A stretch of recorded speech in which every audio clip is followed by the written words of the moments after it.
মা আমি এই বিয়ে করতে পারবো না। মা বাবার সামনে থেকে আমাকে নিয়ে এলো, তারপর বলল, পাগল হয়ে গেছিস? তোর বড় কাকা শুনলে কি বলবে? মেয়ে মুখে মুখে তর্ক করছে। আমি এই বিয়ে করতে পারবো না, ব্যাস। কেন? বিয়ে করতে সমস্যা কি? আজ হোক আর কাল হোক বিয়ে তো করতেই হবে।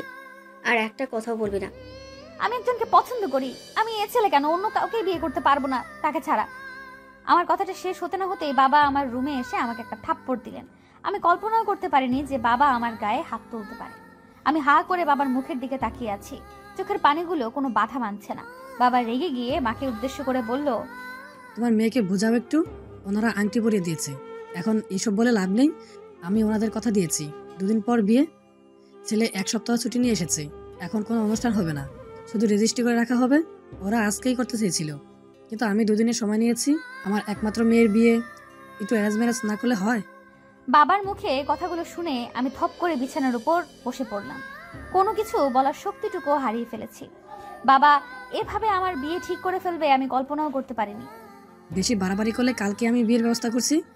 কথাগুলো বলেই বাবা আমার রুম থেকে বের হয়ে গেলেন। মা আমাকে বুঝিয়ে সুঝিয়ে চলে গেল। আমি পাথরের মতো অনড় হয়ে ওখানেই বসে রইলাম। রাতে খাওয়া দাওয়া না করেই শুয়ে রইলাম। মা কয়েকবার খাওয়ার জন্য ডাকলেও বাবা একটা কথাও বললেন না, নিজে খেয়ে দিয়ে চুপচাপ শুয়ে পড়লো। বাবা তো কখনো এমন করে না আমার সাথে, তাহলে আজ কেন এমন করছে? হিমাও নেই যে ওর সাথে একটু গল্প করব। আমার বিয়ে ঠিক হয়েছে শুনে কালকেই চলে আসবে বলল। আমি আংটিটা খুলে টেবিলের উপর রেখে আবির ভাইকে কল করে সবটা বলতেই আবির ভাইয়া বলল, ছোট কাকা এমনটা করতে পারে না, এইভাবে তোর বিয়ে দিতে পারে না। আমার পরশু সেন্ট্রাল ভাইবা আছে, ওটা শেষ হলেই আমি বাড়ি চলে আসছি। তুই চিন্তা করিস না, সব ঠিক হয়ে যাবে। কিছুই ঠিক হবে না। পরশু এসে আমার বিয়ে দেখতে চান? আবির ভাইয়া আজ একটা কথা সত্যি করে বলুন তো, আপনি কি সত্যিই চান যে আমার বিয়ে হয়ে যাক অন্য কারোর সাথে? এসব তুই কি বলছিস ইয়া? আর আমার চাওয়া না চাওয়ার কি কোনো মূল্য আছে তোর কাছে? তুই তো বলছিস এখন বিয়ে করবি না। কেন বলছি সেটা মনে হয় জানেন না। কেন? এখনো চুপ করে থাকবেন? আমি সব জানি ভাইয়া, আপনি যদি এখনো চুপ করে থাকেন তাহলে আমি সত্যি বিয়ে করে নেব। একবার শুধু বলুন। হ্যাঁ হিয়া, আমি মানছি আমি তোকে ভালোবাসি, কিন্তু আবির ভাইয়ের মুখে এই কথাটা শোনার জন্য আমি কতদিন ধরে অপেক্ষা করছিলাম। আজ তার অবসান ঘটল, তবে এমন একটা পরিস্থিতিতে এমন কথা শুনতে হবে তা ভাবতে পারিনি। আমি এবার আনন্দে কান্না করে দিলাম। তারপর বললাম, আমি আপনাকে ভালোবাসি ভাইয়া, আর আপনিও আমাকে ভালোবাসেন। পৃথিবীর আর কোনো শক্তি নেই যে আমাকে অন্য কারোর সাথে বিয়ে দিতে পারে। আমি আপনাকে ছাড়া অন্য কাউকে বিয়ে করব না। আপনি তো আমাকে গ্রহণ করবেন আপনার জীবনে। হিয়া এখন এসব বলার সময় নয়, আগে কাকাকে বোঝাতে হবে। বিয়েটা যে করে হোক আটকাতে হবে, কাকা এইভাবে তোর বিয়ে দিতে পারে না। সেটা নিয়ে আপনাকে ভাবতে হবে না, আপনি নিশ্চিন্তে থাকুন। আমি কিছুতেই এই বিয়ে করব না। হিয়া, তুই আমার সাথে মজা করছিস না তো? দেখ, মজা করা আমার একদম পছন্দ নয়। তুই যদি মজা করে থাকিস আমার থেকে সত্যিটা জানার জন্য, তাহলে কিন্তু ভালো হবে না। আপনার মনে হচ্ছে এমন একটা ব্যাপার নিয়ে আমি মজা করছি? আপনি হিমা বা চাচিকে জিজ্ঞেস করে দেখুন। আচ্ছা আমি শুনছি, যদি এটা মজা হয় তাহলে তো বুঝতেই পারছিস। আচ্ছা, আমি আমার মনের কথাগুলো কাউকে জানাতে পারিনি এখনো, এমনকি হিমাকেও জানাতে ভয় লাগছে। ও যদি সবাইকে বলে দেয়। কিন্তু বিয়েটা তো আমি এখনো ভাঙতে পারিনি। বাবা বলেছে যে ছেলে নাকি বিয়ে পিছিয়ে দিয়েছে, ওদেরও বাজার সদাই করতে হবে। আর এবারের ছুটি তো কেটেই গেল, আবার ছুটি নিয়ে এসে একেবারে বিয়ের অনুষ্ঠান করে নিয়ে যাবে। কথাটা শুনে আমি যেন স্বস্তির নিঃশ্বাস ফেললাম। আবির ভাইয়া চলে আসলে কোনো একটা ব্যবস্থা নিশ্চয়ই করবে। আবির ভাইয়া বাবার সাথে কথা বলেছে, বাবা কারো কথাই শুনছে না, সে আমাকে বিয়ে দিয়েই ছাড়বে। আমি আবির ভাইয়ার ভরসায় আছি এখন, জানি না আমাদের ভালোবাসার জোর কতটুকু। রাতে আমি ঘুম থেকে উঠে দেখি মা পাশে নেই। আমার কেমন যেন ভয় লাগছিল। রাত প্রায় 3টা বাজে। আমি মাকে ডাকার জন্য বাবার ঘরের দিকে যেতেই শুনতে পেলাম যে বাবা বলছে, ও তো বুঝতে পারেনি যে কালকেই বিয়ে, ওকে কিন্তু কিছুতে জানানো যাবে না। তাহলে কি করবে না করবে কে জানে। ওকে যে কোনো বিশ্বাস নেই এখন আমার। এখনো রাজি হয়নি বিয়েতে, তাই না? না, রাজি হতে হবে না, ভেবো না তুমি। এই বয়সে এমন পাগলামি একটু একটু করেই থাকে। তুমি শুধু ওকে একটু চোখে চোখে রেখো, ছেলেটা অনেক ভালো। বিয়ে হয়ে গেলেই দেখবে সব ঠিক হয়ে যাবে। আমার কিন্তু ভয় লাগছে। মেয়েকে এইভাবে জোর করে বিয়ে দেওয়াটা কি ঠিক? যদি বিয়ের পর সমস্যা করে তখন তো আরো সমস্যা হবে। তুমি বেশি ভেবো না তো, কত বিয়ে দেখলাম এমন, সব ঠিক হয়ে যাবে। আচ্ছা তুমি এবার যাও, ও আবার জেগে যেতে পারে। কথাগুলো শুনেই আমি কান্না করতে লাগলাম। আমার বাবা মা আমার সাথে এমন শত্রুতা কেন শুরু করে দিয়েছে আমি বুঝতে পারছি না। তার মানে কালকেই আমার বিয়ে দিবে? আমি যেন উল্টাপাল্টা কিছু না করি তাই আমাকে শান্ত করে রেখেছে কেন? মা এসে আমার পাশে শুয়ে পড়লো, তারপর আমার মাথায় হাত বুলিয়ে দিতে লাগলো। আমি কি করব কিছুই বুঝতে পারছি না। এখন তো আবির ভাইয়াকেও জানানো যাবে না, কিন্তু আবির ভাইয়া ছাড়া আর কাউকে আমি বিয়ে করতে পারবো না। সকালের আলো ফোটার আগেই আমি মোবাইলের আলো জ্বালিয়ে বসে বসে খুব সাবধানে একটা চিরকুট লিখলাম। প্রিয় বাবা মা, আমাকে ক্ষমা করে দিও। আমি এই বিয়ে করতে পারবো না। আমি একজনকে ভালোবাসি। তোমরা আমার সাথে এমন কেন করছো জানি না, তবে আমি তোমাদের অনুরোধ রাখতে পারলাম না। সরি বাবা, সরি মা, আমাকে খুঁজতে হবে না। আমি অনেক দূরে চলে যাচ্ছি। ভালো থেকো আর আমার জন্য দোয়া করো। তোমাদের হিয়া। বললাম তো চলে যাব, কিন্তু কোথায় যাব? আবির ভাইকে কল করলাম অনেকবার, কিন্তু এত সকালে আবির ভাইয়া কল রিসিভ করলো না। আমার একমাত্র গন্তব্য এখন আবির ভাইয়ের ভার্সিটি। আমি চুপি চুপি মায়ের বোরকাটা পরে একটা ছোট্ট হ্যান্ডব্যাগে এক বোতল পানি আর মোবাইলটা নিয়ে বেরিয়ে পড়লাম। তারপর বাবার মানিব্যাগ থেকে 10,000 টাকা খানেক টাকা পেলাম, পুরোটাই রেখে দিলাম। তারপর অন্ধকারের মধ্যেই বেরিয়ে পড়লাম। যে মানুষ সকালের আজান হওয়ার পরেও একা রুমের বাইরে যেতে ভয় পায়, সেই মানুষ আজ আজানের সময় বাড়ির বাইরে বেরিয়ে পড়লাম। প্রায় আধা ঘন্টার মতো হেঁটে হেঁটে আমি বাস স্টেশনে পৌঁছালাম। সকালের বাসটা পেয়েও গেলাম।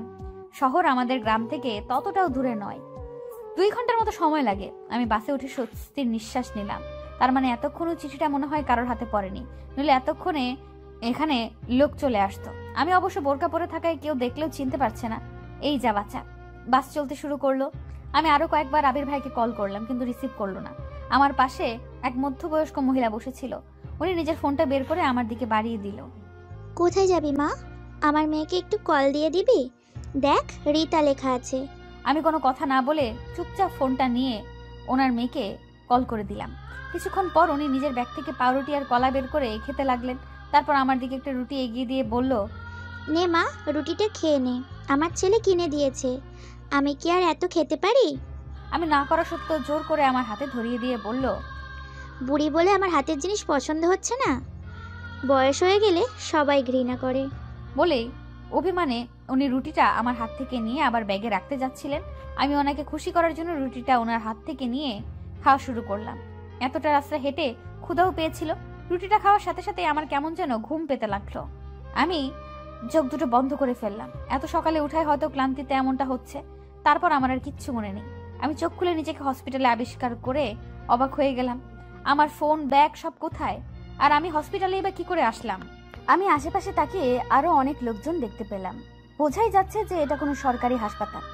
আমি নড়াচড়া করতে গিয়ে বুঝতে পারলাম যে আমাকে স্যালাইন দিয়ে রাখা হয়েছে। মাথাটা এখনো ঝিমঝিম করছে। সামনে একজন ডাক্তারকে দেখতে পেয়ে তাকে ডাকতে লাগলাম। এক্সকিউজ মি, ডাক্তার সাহেব। আমার ডাক শুনে ডাক্তারটা আমার দিকে তাকালো। ডাক্তারকে দেখেই আমার আবার অজ্ঞান হয়ে যাওয়ার মতো অবস্থা। আমি আস্তে আস্তে করে বললাম, সাহিল ভাইয়া, আপনি এখানে? এখন কেমন লাগছে? আপনি ঠিক আছেন তো? কি হয়েছিল? এতগুলো প্রশ্নের উত্তর কিভাবে দিব? তার আগে এটা বলুন যে আমি এখানে কি করছি, আর আপনি বা এখানে কেন? তোমার কি কিছুই মনে নেই? মনে থাকলে কি আর জিজ্ঞেস করতাম? আমি যেহেতু ডক্টরের অ্যাপ্রন পরে আছি, নিশ্চয়ই আমি ডক্টর। আর তুমি যেহেতু রোগীর বেডে শুয়ে আছো, তার মানে তুমি রোগী। সিম্পল ব্যাপার, এতে না বোঝার কি আছে? কিন্তু আমি তো বাসে ছিলাম। তাহলে আমি এখানে কতক্ষণ ধরে আছি? ঘন্টা 2 হবে হয়তো। আমি তো একটু আগে ডিউটিতে এসে তোমাকে দেখে অবাক হয়ে গেছি। প্রথমে ভেবেছিলাম যে হয়তো আমার মনের ভুল, কিন্তু পরে দেখি না। আপনার ফোনটা দেওয়া যাবে? চিন্তা করো না, আমি তোমার বাসা জানিয়ে দিয়েছি। আপনি আমার থেকে না শুনে আমার বাসায় কেন কল করলেন?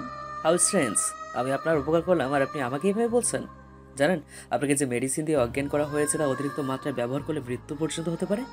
আপনার ভাগ্য অনেক ভালো যে ডোজ একদম অল্প ছিল। আপনি অসুস্থ, আর আমি আপনার বাসায় জানাবো না? না, বলবেন না, কারণ আমি বাড়ি থেকে পালিয়ে এসেছি। এখানে আমাকে আর কতক্ষণ থাকতে হবে? স্যালাইনটি শেষ হলেই আপনি বাসায় যেতে পারবেন, তবে কয়েকদিন রেস্টে থাকতে হবে। আর আপনি পালিয়ে এসেছেন মানে? আচ্ছা, আপনি আমাকে আপনি করে বলছেন কেন? আমি আপনার অনেক ছোট, তুমি করে বলতে পারেন। বাড়িতে কি কেউ আসছে আমাকে নিতে? না, আবির এসে তোমাকে নিয়ে যাবে। এবার বলো, পালিয়ে কেন এসছো বাড়ি থেকে, তাও আবার একা একা? আবির ভাইয়ার জন্য। আচ্ছা, আবির ভাইয়া কখন আসবে বলেছে? মানে কি বলছো তুমি এসব? আবির ভাইয়ের জন্য মানে? আমি আবির ভাইকে ভালোবাসি তাই। আমি আর কিছু বলার আগেই কেউ সাহিল ভাইয়াকে ডাকতে লাগলো, আর উনি আমার পুরো কথা না শুনেই হন্তদন্ত হয়ে ছুটে গেল। সাহিল ভাইয়া যেতেই আমার মনে পড়লো যে ওনাকে আমি আবির ভাইয়ার কথা কেন বললাম। এখন যদি উনি বাড়িতে সব বলে দেয়, ওই মেডিসিনের প্রভাবে কি সত্যি আমার জ্ঞান বুদ্ধি লোপ পেয়েছে? আমি যাকে তাকে সব বলে দিচ্ছি। প্রায় ঘন্টা 2 পর আমার স্যালাইন শেষ হলো। একজন নার্স এসে স্যালাইনের সুচটা খুলে দিল। এরই মধ্যে সাহিল ভাইয়া আর একবারও আসেনি। হয়তো ব্যস্ত আছে, কিন্তু আবির ভাইয়াও এখন আসছে না কেন? আমার খুব চিন্তা হচ্ছে। একজনের কাছ থেকে সময় জানতে পারলাম যে প্রায় 3টা বেজে গেছে। আমি একটা বিষয়ে অবাক হচ্ছি। আমি হাসপাতালে, অথচ আমার বাড়ির কেউ আসলো না। আবির ভাইয়া কখন আমায় নিয়ে যাবে সেই আশায় আছে। আমাকে নিয়ে কারোর কোনো মাথা ব্যথা নেই। পরক্ষণেই মনে হলো যে আজ আমার বিয়ে হওয়ার কথা ছিল, আর সেখান থেকে আমি পালিয়ে এসেছি। বাড়ির লোক তো আমার উপরে ভীষণ রেগে আছে, তাই বলে একবার দেখতেও আসবে না। শরীরটা বড্ড ক্লান্ত, সকাল থেকে না খাওয়া। সাহিল ভাইয়া এক নার্সকে দিয়ে কিছু ফলমূল আর পানীয় কিনে পাঠিয়েছে, কিন্তু আমার কিছু খেতে মন চাইছে না। তারপরেও একা একা নিজেকে এতিমের মতো লাগছে। সবার পাশেই কেউ না কেউ আছে, অথচ আমার পাশে কেউ নেই। অনেকেই এসে জিজ্ঞেস করছে যে কি হয়েছিল। শেষে বিরক্ত হয়ে চোখ বন্ধ করে ঘুমের ভান ধরে পড়ে রইলাম। আর কারোর কোনো প্রশ্নের উত্তর দিতে মন চাইছে না। কতক্ষণ এভাবে শুয়েছিলাম মনে নেই। হঠাৎ মাথায় কারোর হাতের ছোঁয়া পেতেই চোখ দুটো আপনা আপনি খুলে গেল। আমি চোখ খুলে আবির ভাইকে দেখে লাফ দিয়ে বেড থেকে উঠে বসলাম। তারপর চোখে মুখে খুশির আভা ফুটিয়ে তুলে বললাম, আপনি এসেছেন? এত দেরি কেন করলেন? আমি কখন থেকে একা একা আপনার জন্য ওয়েট করছি। জানেন, বাড়ি থেকে কেউ আমাকে দেখতে আসেনি। কথাটা বলেই আমি কান্না করে দিলাম। আমাকে কান্না করা দেখে আবির ভাইয়া আমার মাথায় হাত বুলিয়ে দিতে দিতে বলল, গাধি, তুই বাড়ি থেকে পালিয়ে এসেছিস। ধরতে গেলে বিয়ের আসর থেকে বাড়ির সবাই ভীষণ রেগে আছে। ছেলে পক্ষকে জানিয়েছে যে কিছু ঝামেলার কারণে আজ আর বিয়েটা হবে না। বাড়ির কেউ চায় না যে তোর পালিয়ে আসার ব্যাপারটা গ্রামের কেউ জানুক, তাই কেউ আসেনি। আমাকে বলেছে সন্ধ্যার পর তোকে নিয়ে বাড়ি ফিরতে। দিনের বেলায় গেলে সবার চোখে পড়লে নানা প্রশ্ন করবে। গ্রামের মানুষ বুঝিসই তো, তিলকে তাল বানাবে। তাই বলে আপনিও এত দেরি করে আসবেন? জানেন আমার এখানে কত খারাপ লাগছিল। আরে পাগলি, আমার তো তখনই ছুটে আসতে ইচ্ছে করছিল যখন শুনলাম যে তুই হাসপাতালে, কিন্তু ভাইবা শেষ না করে কি করে আসি বল। আর সাহিল ভাই আছে শুনে আরেকটু নিশ্চিত হলাম। আমি আর এখানে থাকবো না, আমি বাড়ি যাব। আমার ব্যাগ, টাকা, ফোন কিছুই নেই, সব নিয়ে গেছে। তুই ঠিক আছিস সেটাই আমার কাছে অনেক। সাহিল ভাইয়া বলেছে যে মেডিসিনের ডোজ একদম অল্প ছিল, কিছুদিন রেস্ট করলেই ঠিক হয়ে যাবি। এই তো একটু পরেই আমরা বের হব। কিছু খেয়েছিস? আমি নাসূচক মাথা নাড়ালাম। আবির ভাইয়া আমার পাশে রাখা খাবারগুলো দেখলেন। তারপর উনি নিজের আনা কমলার খোসা ছাড়িয়ে আমার মুখে পুরে দিলেন। ইচ্ছে না হলেও এবার আমি রাজরানীর মতো খেতে লাগলাম। এই প্রথম আবির ভাইয়া নিজ হাতে আমাকে কিছু খাইয়ে দিচ্ছে। আমি আবির ভাইয়ার হাতে খাচ্ছিলাম আর দু চোখ ভরে ওনাকে দেখছিলাম। আবির ভাইয়ার চোখে চোখ পড়তেই লজ্জায় আমি নিজের চোখ নামিয়ে নিলাম। সন্ধ্যার আগেই সাহিল ভাইয়ার সাথে দেখা করে আমরা বাড়ির পথে রওনা দিচ্ছি। তখন সাহিল ভাইয়া আবির ভাইকে লক্ষ্য করে বলল, যে মেয়েটা তোমার কাছে আসার জন্য এত বড় রিস্ক নিল, তাকে কখনো কষ্ট দিও না আবির। এমন ভালোবাসা কোথাও পাবে বলে আমার মনে হয় না। সাহিল ভাইয়ার মুখে এমন কথা শুনে আবির ভাইয়া কিছুটা বিস্ময় নিয়ে আর রাগ নিয়ে আমার দিকে তাকালো। আমি বুঝতে পেরে মাথা নিচু করে নিলাম। আবির ভাইয়া এবার সাহিল ভাইয়ার দিকে তাকিয়ে মুখে কিছুটা হাসি আনার চেষ্টা করলো। তারপর বলল, অবশ্যই ভাইয়া, আর থ্যাঙ্কস আজ সারাদিন ওর খেয়াল রাখার জন্য। আপনি কি এই কথাটা বাসার কাউকে জানিয়েছেন? আমি নিজে একজনকে ভালোবাসতাম, কিন্তু আমার ভুলের জন্য তাকে হারিয়েছি। ভালোবাসা হারানোর কষ্টটা আমি বুঝি।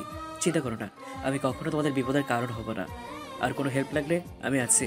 ইয়া, তোমার বাসার সবাই মনে করেছে যে তুমি আমার কাছে চলে এসেছিলে, কিন্তু আমি তোমাকে পাতা দিইনি। তাদের ফোন করে সবটা জানিয়ে দেওয়ার জন্য আমাকে থ্যাঙ্কস জানিয়েছে, আর তোমার হয়ে ক্ষমাও চেয়েছে। আবিরের জন্য এসে জানলে এতক্ষণে হয়তো। শেষের কথাগুলো সাহিল ভাইয়া আমাকে উদ্দেশ্য করে বলল। তার মানে আমার বাবা মা ভেবেছে যে আমি সাহিল ভাইয়াকে ভালোবাসি। হায় আল্লাহ! সাহিল ভাইয়ার মুখে কথাগুলো শোনার পর আবির ভাইয়া আমার হাতটা শক্ত করে চেপে ধরে বলল, আমি হিয়ার সুখের জন্য সব করতে পারি। আল্লাহর কাছে লাখ লাখ শুক্রিয়া যে আজ হিয়ার কিছু হয়ে যায়নি, নইলে আমি নিজেকে কখনো ক্ষমা করতে পারতাম না। কিভাবে তোমাকে রক্ষা করবে আবির? কি অধিকার আছে তোমার ওর উপর? ভালোবাসার জোর। আমি হিয়াকে অনেক ভালোবাসি, আর সেই জোর দিয়ে আমি ওকে রক্ষা করব। আদৌ কি সেটা এত শক্তিশালী? মানে? হিয়া বাসা যাওয়ার পরেই ওই ছেলেটার সাথে জোর করে হিয়ার বিয়ে দিয়ে দেবে। ওই ছেলে জানে যে হিয়া সাজার জন্য পার্লারে এসছে, তাই এত দেরি হচ্ছে। এই কারণেই তোমাদের বাসা থেকে কেউ আসতে পারেনি, সবাই হিয়ার পৌঁছানোর অপেক্ষায় আছে। আর একবার হিয়ার বিয়েটা হয়ে গেলে। আমি কিছুতেই হিয়ার এই বিয়ে হতে দেব না, কিন্তু আমাকে তো বলেছে যে বিয়ে পিছিয়ে গিয়েছে। কারণ তুমি যদি হিয়াকে বলে দাও তাই। আর কিভাবে তুমি হিয়ার বিয়ে আটকাবে? তুমি তো হিয়াকে বাসায় নিয়ে যাচ্ছ, আর ওখানে গেলে কেউ তোমার কথা শুনবে না। আমি বাড়ি যাব না। আমি অন্য কাউকে বিয়ে করতে পারবো না। আমার বাবা মা আমার সাথে কেন এমন করছে? আমি অসুস্থ আর তারা আমার বিয়ে নিয়ে পড়ে আছে। আমি এখন কি করব? একটাই রাস্তা আছে, যদিও তো অনেক রিস্কি, কিন্তু এছাড়া আর কোনো উপায় নেই এই বিয়ে আটকানোর। কি সেটা? আবির, তুমি কি হিয়াকে সত্যিই ভালোবাসো? আমি আর কতবার বলবো? হ্যাঁ, আমি হিয়াকে ভালোবাসি, ভীষণ ভালোবাসি। কেন? হিয়াকে বিয়ে করতে পারবে? ভালোবাসি যখন বিয়ে তো অবশ্যই করব। আর আমি সে কথা বলিনি। তুমি কি এখন হিয়াকে বিয়ে করতে পারবে? আমি হিয়াকে এভাবে পেতে চাই না। আমার পরিবারের সবাইকে কষ্ট দিয়ে আমরা কি সুখী হতে পারবো? সবার সম্মতিতে আমি হিয়াকে নিজের করে পেতে চাই। আর এখন আমার নিজেরই কোনো ঠিক ঠিকানা নেই, হিয়াকে ভালো রাখবো কি করে? কিন্তু তোমার পরিবার যদি সেটা না চায়, তারা যদি তোমাদের বিয়েতে রাজি না হয়, অথবা তুমি প্রতিষ্ঠিত হওয়ার আগেই যদি হিয়া অন্য কারো হয়ে যায়, তখনও কি তুমি তোমার পরিবারের সম্মতির আশাতে থাকবে, নাকি দাঁড়িয়ে থেকে হিয়াকে অন্যের হাতে তুলে দেবে? কোনটা? আপনি নেগেটিভ কেন ভাবছেন? পজিটিভ ভাবুন। আমি আর হিয়া যদি দুজন দুজনকে পছন্দ করি তাহলে তারা মেনে কেন নিবে না? আমরা তো বিয়ে করতে চাইছি, কোনো পাপ কাজ তো নয়। আর আমাদের চাওয়ার মধ্যে কোনো কলুষতা বা অপবিত্রতা নেই। তাহলে কেন তারা আমাদের ভালো চাইবে না? আমার বিশ্বাস আছে যে আমার পরিবার অবশ্যই আমার আর হিয়ার ভালোবাসাটা মেনে নেবে। আর যদি না নেয়? দেখুন, আমি হাসপাতালের মধ্যে আছি বলে কিছু বলছি না, আমাকে রাগাবেন না। আপনি বারবার একই ভুল কেন আওড়াচ্ছেন? কারণ তোমার মতো ভুল বিশ্বাস আমারও ছিল, আবির। আমিও ভেবেছিলাম যে পরিবারের মানুষ আমাদের এত ভালোবাসে, তাহলে আমাদের সুখের কথা ভেবে অবশ্যই আমাদের কথাই শুনবে, আমাদের পছন্দ মতো আমাদের জীবন বাছাই করতে দেবে। কিন্তু বাস্তবতা হয় না, বাস্তবতার বড় নিষ্ঠুর। একটা গল্প শুনবে? আমার যদিও ভালো লাগছে না, আর এক মুহূর্ত এখানে থাকতে ইচ্ছে হচ্ছে না, কিন্তু সাহিল ভাইয়ার কথাগুলো শুনতে কেন জানি ভালো লাগছে। ওনার গল্পটা শোনার জন্য বুকটার ভেতরটা আকুপাকু করছে। প্রথম দিন ওনাকে দেখে ভেবেছিলাম যে উনি খুব হাসি খুশি একজন মানুষ, কিন্তু আজ ওনার কথাগুলো শুনে মনে হচ্ছে যে এক বুক কষ্ট নিয়ে উনি মুখে হাসির প্রলেপ দিয়ে থাকেন। আবির ভাইয়া ভাবছিল কি বলবে না বলবে। আমি শরীরের সবটুকু শক্তি দিয়ে জোর করে বলে উঠলাম, আমি শুনবো। আমার কথা শুনে শুধু আবির ভাইয়া আর সাহিল ভাইয়া নয়, আশেপাশের আরো অনেকেই তাকালো। আমি মাথা নিচু করে ফেললাম। সাহিল ভাইয়া আমাদের উদ্দেশ্য করে বলল, আমার রুমে চলো, ওখানে গিয়ে বসে শুনবে। আবির ভাইয়া আমার দিকে রাগি চোখে তাকালো। আমি আবির ভাইয়ার থেকে চোখ নামিয়ে নিয়ে সাহিল ভাইয়ার পেছনে যেতে লাগলাম। সাহিল ভাইয়া আবির ভাইয়ার দিকে তাকিয়ে মুচকি একটা হাসি দিল, কিচ্ছু বলল না। আবির ভাইয়াও উপায় না দেখে চুপচাপ আমাদের সাথে গেল।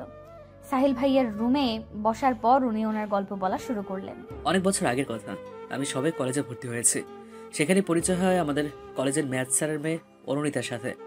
আস্তে আস্তে পরিচয়, ভালো লাগা, তারপর কখন যে দুজন দুজনকে ভালোবেসে ফেলি তা আমরা কেউই বুঝতে পারিনি। আমরা যেহেতু ক্লাসমেট ছিলাম তাই ফ্রেন্ড হিসেবে মেলামেশা করতাম। আমি ওকে অরু বলে ডাকতাম, আর ও আমাকে সাহি বলে ডাকতো। আমাদের ভালোবাসাটা ছিল বোবা ভালোবাসা, মানে কেউ কাউকে সরাসরি বলিনি যে ভালোবাসি, তবে দুজনেই দুজনকে ভালোবাসতাম তা বুঝতে পারতাম। আর এটা যে শুধু আমরা বুঝতে পারতাম তা নয়, কলেজের সবাই একসময় জেনে যায় যে আমি অরুকে ভালোবাসি। সবাই জানলেও ক্ষতি ছিল না, কিন্তু অরুর বাবা জানতে পেরে ভীষণ রেগে যান। উনি একজন শিক্ষক মানুষ, আর ওনার মেয়ে কিনা একটা ছেলের সাথে প্রেম করে বেড়াচ্ছে। হ্যাঁ, উনি ব্যাপারটা কিছুতেই মেনে নিতে পারেননি। আমাদের এইচএসসি পরীক্ষার আগেই ওর কলেজে আসা বন্ধ করে দেয়। আবার তো পড়াশোনা, নাওয়া খাওয়া সব যেন বন্ধ হয়ে যায়। ওর সাথে সব রকমের যোগাযোগ বন্ধ হয়ে যায়। ওর চিন্তায় চিন্তায় আমিও অসুস্থ হয়ে পড়ি। ওর বাবাকে অনেক অনুরোধ করি ওর সাথে একবার দেখা করার জন্য, কিন্তু উনি আমাকে পরীক্ষা দিতে দেবেন না বলে হুমকি দেয়। আমার বাবাকে ডেকে অপমান করে। বাবা আমাকে বকা দিতে চাইলেও পারে না, কারণ তখন আমার অবস্থা এমনিতেই খারাপ। আরও শুনবে আবির? তোমাকে বলছি, পুরোটা শুনবে কি? না শুনতে চাইলে জোর করবো না। তারপর বলুন, শুনছি তো। আর কি ওর আপুর সাথে আপনার দেখা হয়নি? ওনার কি বিয়ে হয়ে গেছে? বিয়ে হয়ে গেলেও তো একটা সান্ত্বনা থাকতো যে ও এখনো বেঁচে আছে। এই কথাটা শুনেই আমার বুকের ভেতরটা যেন শূন্যতায় ভরে গেল। আমি সাহিল ভাইয়ের দিকে করুণ চোখে তাকিয়ে বললাম, অরু আপু কি বেঁচে নেই? শেষ পরীক্ষার দিন ওর বাবা চোখ ফাঁকি দিয়ে আমার কাছে এসেছিল। আমাকে বারবার বলেছিল ওকে নিয়ে যেন পালিয়ে যাই কোথাও, ওকে যেন বিয়ে করে নিই, তারপর যা হয় দেখা যাবে। আমি তখন অনেক ছোট, ওই সময় বিয়ে। আমি ওরকে বোঝাতে চেষ্টা করি যে আস্তে আস্তে সব ঠিক হয়ে যাবে। আমরা ভার্সিটিতে উঠলে তখন তো আর কেউ পাহারা দেবে না। ভার্সিটি আলাদা হলেও আমরা যোগাযোগ রাখবো, আর পড়াশোনা শেষ করে আমরা বিয়ে করে নেব। ও সেদিন অনেক কান্না করেছিল, কিন্তু সেই কান্নার সুরগুলো আমার কানে তখন পৌঁছেনি। আজ আমার কানে সেই সুর বাজে। মাঝে মধ্যে আমি ওর সেই নিদারুণ কান্না শুনতে পাই। সেদিন ওর বাবা আমাদের খুঁজে বের করে। এরপর আমাকে আর ওরকে বোঝায় যে আমাদের পড়াশোনা শেষ হলে উনি নিজে আমাদের বিয়ে দেবে। ওর ওনার সাথে সেদিন যেতে চেয়েছিল না, আমি জোর করে ওর বাবার সাথে পাঠিয়ে দিয়েছিলাম। ওর সেই করুণ চাহনিটা আজও আমার চোখের সামনে ভাসে। সেদিন যদি ওকে যেতে না দিতাম, তারপর আবার ওর সাথে যোগাযোগ বন্ধ হয়ে যায়। আমি ভাবলাম যে হয়তো বাসায় পড়াশোনা করছে। আমিও মেডিকেলের জন্য কোচিং করায় ব্যস্ত হয়ে পড়লাম। আমাকে যে ওর জন্য কিছু করতে হবে। আমি ভেবেছিলাম যে মেডিকেলে চান্স পেলে ওর বাবা আমাকে হাসি মুখে মেনে নেবে। এরপর সেদিন আমার অ্যাডমিশন ছিল। সকালে একটা আনা নম্বর থেকে কল আসলো। আমি রিসিভ করতে ওর কান্নার আওয়াজ শুনতে পেলাম। ওর কান্না করে বলেছিল যে ওর বাবা নাকি ওর বিয়ে ঠিক করে ফেলেছে। সেদিন ওর বিয়ে ছিল। অনেক কষ্টে একজনের ফোন থেকে লুকিয়ে আমাকে ফোন করেছিল। আমি বলেছিলাম যে পরীক্ষাটা দিয়েই আমি ওর বাসায় যাব, ওর বাবার সাথে কথা বলবো। অনেক কান্না করেছিল সেদিনও। আর আমি অ্যাডমিশন নিয়ে ব্যস্ত ছিলাম। আমরা কত স্বার্থপর। সেইটুকুই ছিল ওর সাথে আমার শেষ কথা। ওর সেদিন আমার জন্য অনেকক্ষণ অপেক্ষা করেছিল। আমিও গিয়েছিলাম। তবে দেরি করে। ওরও আমার অপেক্ষায় থেকে থেকে যখন ওর বিয়ের জন্য কবুল পড়াতে আসে, ঠিক তখনই নিজের কাছে থাকা মারাত্মক একটা বিষ ঠকঠক করে পার করে নেয়। সবার সামনে নতুন বধূ বেশে ওরও ঢলে পড়ে মৃত্যুর কোলে। কেউ জানে না যে সেই বিষও কোথায় পেয়েছিল। হসপিটালে নিয়েও লাভ হয়নি। আপনি গিয়ে কি ওনার লাশ দেখতে পেয়েছিলেন? হ্যাঁ, আমি ওর বাসা থেকে সোজা হসপিটালে চলে যাই, আর সেখানে আমার অরুকে বউ সাজে প্রাণ ভরে দেখিনি। শেষ দেখা। আচ্ছা আবির, আর যদি হিয়ার কিছু হয়ে যেত, তুমি নিজেকে ক্ষমা করতে পারতে? এবার বলো। আমি হিয়াকে বিয়ে করতে চাই, আপনি সাহায্য করবেন? অবশ্যই, চলো আমার সাথে। আমাদের সাথে তো কোনো কাগজপত্র নেই, তাহলে? ওসব কিছুই লাগবে না, তুমি চলো আমার সাথে। তারপর উনি আমাদের ওই হসপিটালের মসজিদের সামনে দাঁড় করিয়ে ভেতরে চলে গেলেন। আমি আর আবির ভাইয়া চুপচাপ ওনার অপেক্ষা করতে লাগলাম। কয়েক মিনিট পর সাহিল ভাইয়া বাইরে এসে বললেন যে ব্যবস্থা হয়ে গেছে। তারপর আমাদের মসজিদের বারান্দার মতো একটা জায়গায় নিয়ে বসালেন। তারপর ইমাদ সাহেব আবির ভাইয়া আর আমাকে উদ্দেশ্য করে বললেন, তোমরা কি সত্যি এভাবে বিয়ে করতে চাও? কোনো কাগজপত্র নেই, শুধু ইসলামের শরীয়ত মোতাবেক কবুল পড়াতে পারবো আমি। কাগজপত্র তোমরা যে কোনো সময় নিতে পারবে। বলো রাজি? ওরা কি বলবে? আমি এখন ওদের গার্জিয়ান, আপনি বিয়ে পড়ান। আবির ভাইয়া কিছু বলতে গিয়েও বললেন না, আমিও আর কিছু বললাম না। ইমাম সাহেব আমাদের দুজনের নাম ধাম সব জিজ্ঞেস করে নিল। ইমাম সাহেব প্রথমে আমাকে, তারপর আবির ভাইকে কবুল পড়ালেন। আমার ভাবতে অবাক লাগছে যে আবির ভাইয়ের সাথে আমার বিয়ে হয়ে গেছে। মনে হচ্ছে যেন সব স্বপ্ন। সাহিল ভাইয়ার মুখে অফুরন্ত হাসির রেখা ফুটে উঠল। আমি আর আবির ভাইয়া সাহিল ভাইয়াকে বিদায় জানিয়ে বাড়ির উদ্দেশ্যে রওনা হলাম। সন্ধ্যা হয়ে গেছে, রাস্তাঘাট অন্ধকার হতে শুরু করেছে, সাথে আমাদের আশাগুলো। জানি না বাড়িতে আমাদের জন্য নতুন কোনো ঝড় তুফান অপেক্ষা করছে কিনা। আমি আর আবির ভাইয়া বাসে উঠলাম। বাসে উঠেই আবির ভাইয়া বাড়িতে কল করে জানিয়ে দিল যে আমরা রওনা দিয়েছি। হালকা শীত পড়তে শুরু করেছে, আর এমনিতেও আমার শরীরটা অনেক খারাপ। বাসে উঠেই আমি সিটের সাথে হেলান দিয়ে বসলাম। আবির ভাইয়া আমার মাথাটা নিচের কাঁধের উপর নিয়ে বলল, বেশি খারাপ লাগলে চোখ বন্ধ করে রাখো, ভালো লাগবে। আমি চোখ দুটো বন্ধ করার সাথে সাথে ঘুম ঘুম পেতে লাগলো। কতক্ষণ কেটে গেছে জানি না। চোখ খুলে দেখি আবির ভাইয়া আমাকে জাগানোর জন্য ডাকছেন। আমি সিট থেকে উঠে ভাইয়ার সাথে বাস থেকে নেমে পড়লাম। তারপর ভাইয়া একটা রিক্সা ডাকলো। অনেকটা রাত হয়ে গেছে, রিক্সাও তেমন নেই। আমি আর আবির ভাইয়া রিক্সায় উঠে বাড়ির উদ্দেশ্যে রওনা দিলাম। ভয়ে আমার আত্মা শুকিয়ে যাচ্ছে। সকালে কাউকে না জানিয়ে চলে গিয়েছিলাম, এখন না জানি সবাই কি বলবে। সবাই নাকি আমার উপরে ভীষণ রেগে আছে। আমি ভয়ে ভয়ে আবির ভাইকে বললাম, সবাই তো এমনিতেই আমার উপরে রেগে আছে, যদি শুনে যে আমরা বিয়ে করে নিয়েছি তাহলে তো আরো রাগারাগি করবে, আপনাকে অনেক বকাবকি করবে। আরে পাগল, আমরা কি গিয়েই বলবো নাকি যে আমরা বিয়ে করে নিয়েছি? পরিস্থিতি বুঝে কথা বলতে হবে, আমাদের বিয়ের কথা ভুলে মুখে আনবি না। আগে দেখ কি হয়, তারপরে। যদি সাহিল ভাইয়ার কথাই ঠিক হয়, ওই ছেলেটা যদি এখনো আমাদের বাড়িতেই থাকে আর আমি যাওয়ার সাথে সাথে আমাকে জোর করে বিয়ে দিয়ে দেয়। তুই এখন অনেক অসুস্থ, আর আমার মনে হয় না যে এই অবস্থায় বাড়ির সবাই তোর বিয়ে নিয়ে কথা বলবে। যদি বলে? তুইও এই সাহিল ভাইয়ার মতো নেগেটিভ ভাবতে শুরু করেছিস। চুপচাপ চল, বেশি কথা বলতে হবে না, সে যা হয় দেখা যাবে। রিক্সা থেকে নামতেই দেখতে পেলাম যে হিমা আর আমার মা গেটের সামনে দাঁড়িয়ে আছে। আমাকে দেখেই হিমা দৌড়ে আসলো, তারপর কান্না করতে করতে বলল, তুই কাউকে কিছু না বলে কোথায় গিয়েছিলি? আমরা তোকে কত খুঁজেছি জানিস? সবাই কত চিন্তা করছিল যদি তোর কিছু হয়ে যেত। ভাগ্যিস সাহিল ভাই ফোন করেছিল, আর একটু দেরি হলেই তো বড় কাকা পুলিশের কাছে যেতে চলেছিল। যদিও এইটুকু বলতেই মা হিমাকে থামিয়ে দিয়ে আমাকে বাড়ির মধ্যে টেনে নিয়ে গেলেন। তারপর জিজ্ঞেস করলো, তুই ঠিক আছিস তো? তোর বাবা আর কাকারা কিন্তু ভীষণ রেগে আছে। একটা কথা বলবি না, গিয়ে কি লাভ হলো? দেখলি তো, মা বাবা ছাড়া কেউ আপন হয় না। এবার লক্ষ্মী মেয়ের মতো আমাদের পছন্দের ছেলেকে বিয়ে করে নিবি। আমার প্রচন্ড রাগ হচ্ছে মায়ের কথা শুনে। আমি বাইরে থেকে আসলাম, এত বড় একটা ঘটনা ঘটে গেল, তারপরেও মা সেই বিয়ে দেওয়া নিয়েই পড়ে আছে। আমি কিছুটা রেগে গিয়ে বললাম, মা তুমি আমার চিন্তা করা বাদ দিয়ে এখনো বিয়ের চিন্তা করছো? আমি বলছি তো আমি অন্য কাউকে বিয়ে করতে পারবো না। মা আমাকে আবির ভাইয়াদের বসার ঘরে নিয়ে গেল, আর ওখানে বাবা কাকারা চাচিরা সবাই ছিল। আমার শেষের কথাটা এত জোরে বলেছি যে সবাই সেটা শুনতে পেয়েছে। আমার কথাটা শুনেই বাবা বলে উঠলেন, ছি হিয়া, তুই আমার মেয়ে হয়ে আমার মান মর্যাদা সব মাটির সাথে মিশিয়ে দিলি। তোর একবারও আমার কথা মনে হলো না? এখনো তুই ওই ছেলেটার কথাই বলছিস? তোর লজ্জা করছে না? প্রথমে অভিক, আর তারপর তুই চুপ করবি একটু? মেয়েটাকে আগে আসতে দে, তারপর সিদ্ধান্ত নেওয়া যাবে। বাড়ি যখন ফিরে এসেছে তখন আর চিন্তা কি? এইসব কথা যেন বাড়ির বাইরে না যায়। বড় কাকা কথাগুলো সবাইকে উদ্দেশ্য করেই বলল। আবির ভাইয়াও এখানে চলে এসেছে, কিন্তু অভিক ভাইয়ার কথা এখানে কোথা থেকে আসলো আমি তাই বুঝতে পারছিলাম না। কারণ সবাই আমি অবাক হয়ে জিজ্ঞেস করলাম, অভিক ভাইয়ার কি হয়েছে, ঠিক আছে তো? আমার ছেলেকে নিয়ে তো আর চিন্তা না করলেও চলবে। আমার ছেলের আবার কি হবে, ও ভালোই আছে। তুই অভিককে যে চিঠি দিয়েছিলি সেটা সবাই দেখে নিয়েছে, এই জন্য সবাই এত রেগে গেছে তোর ওপরে, আর বিয়ে দেওয়ার জন্য উঠে পড়ে লেগেছে। তুই এমন কাজ কেন করলি মা? বলেই কান্না শুরু করে দিল মা। কিন্তু আমি যেন নড়াচড়া করতে ভুলে গেছি। অভিক ভাইয়াকে দেওয়া চিঠির জন্যই সবাই আমার সাথে এত খারাপ ব্যবহার করছে, কিন্তু অভিক ভাইয়ের চিঠিটা এদের হাতে কি করে পৌঁছালো?